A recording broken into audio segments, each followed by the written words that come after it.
भगवान शिव की पूजा इन दोनों वृक्षों के बिना आप करते हैं तो आपकी पूजा सफल नहीं होगी। नमस्कार दोस्तों, आपको हमारे इस चैनल वर्ड्स हिंदी 24 में आपका स्वागत है। दोस्तों, आपने हमेशा लोगों को यह कहते हुए सुना होगा कि कांटेदार वृक्ष व दूध वाले पौधों को घर में नहीं लगाना चाहिए, लेकिन आज हम यहाँ ऐसे दो वृक्षों की पौराणिक कथा के बारे में जानकारी प्राप्त करेंगे जिन्हें घर में लगाना अत्यंत ही शुभ माना जाता है। जी हाँ दोस्तों, मैं बात कर रही हूँ शमी वृक्ष, जिससे खेजड़ी के नाम से भी जाना जाता है, जो कि एक कांटे वाला वृक्ष है। दूसरा वृक्ष जिसके बारे में हम बात करेंगे वह है मदार अर्थात सफेद अकाव का वृक्ष, जिसमें से दूध निकलता है। आइए जानते हैं शमी व मदार वृक्ष की पौराणिक कथा के बारे में। इनका महत्व क्या है, क्यों ये इतने पूजनीय हैं, इत्यादि के बारे में तो चलिए शुरू करते हैं। पौराणिक कथा के अनुसार शमी आर्षि औरा की पुत्री थी। आर्षि अपनी पुत्री से अत्यंत प्रेम करते थे। आर्षि ने अपनी पुत्री शमी का विवाह धौम्य आर्षि के पुत्र मदार के साथ किया था, क्योंकि मदार उस समय ऋषि सोनक से शिक्षा प्राप्त कर रहे थे। इसलिए विवाह के पश्चात वे अपनी पत्नी शमी को अपने घर छोड़कर पुनः अपनी शिक्षा पूरी करने के लिए ऋषि सोनक के आश्रम चले गए।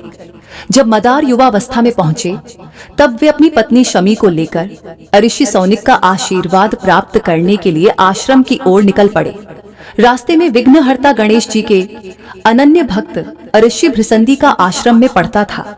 तब मदार व शमी ने उनके दर्शन व आशीर्वाद की प्राप्ति के लिए ऋषि भृसंदी के आश्रम जाने का विचार किया।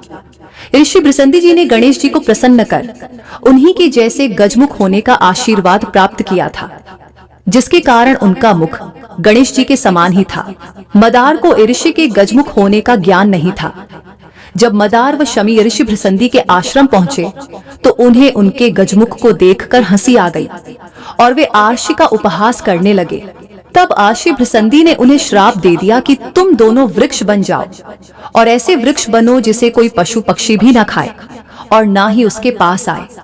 बहुत दिनों तक मदार सोनक ऋषि के आश्रम नहीं पहुंचे, तो सोनक ऋषि उनकी खोज करते हुए ऋषि भृसंदी के आश्रम पहुंचे। जहां उन्हें इस घटना के बारे में पता चला, तब सोनके ऋषि ने मदार व शमी को शाप मुक्त करने का अनुरोध किया। तब शाप से मुक्त करने में असमर्थ ऋषि भृसंदी श्री गणेश के पास पहुंचे व मदार व शमी को शाप से मुक्त करने हेतु गणेश जी से प्रार्थना करने लगे। तब अपने भक्तों के शाप की लाज रखने व शमी व मदार के उद्धार के लिए श्री गणेश ने उन्हें वरदान दिया कि यह दोनों वृक्ष शमी व मदार तीनों लोकों में पूजनीय होंगे व भगवान शिव की पूजा इन दोनों वृक्षों के बिना अपूर्ण होगी। यह दोनों पति पत्नी अर्थात मदार व शमी जहां साथ में होंगे, वहां मैं स्वयं रिद्धि सिद्धि के साथ निवास करूंगा। जिस घर में मदार की जड़ के गणेश जी की पूजा होती है, वहां गणेश जी रिद्धि सिद्धि के साथ स्वयं निवास करते हैं। उस घर में कभी भी अकाल मृत्यु नहीं होती है। भगवान राम के द्वारा अश्विन मास की दशमी तिथि अर्थात दशहरे के दिन शमी वृक्ष की पूजा के पश्चात ही लंका पर विजय प्राप्त की थी। इसलिए दशहरे के दिन शमी वृक्ष का बहुत महत्व है। महाभारत काल में 1 वर्ष के अज्ञातवास जाने से पूर्व पांडवों ने भी अपने शस्त्रों को शमी वृक्ष के ऊपर ही छुपाया था।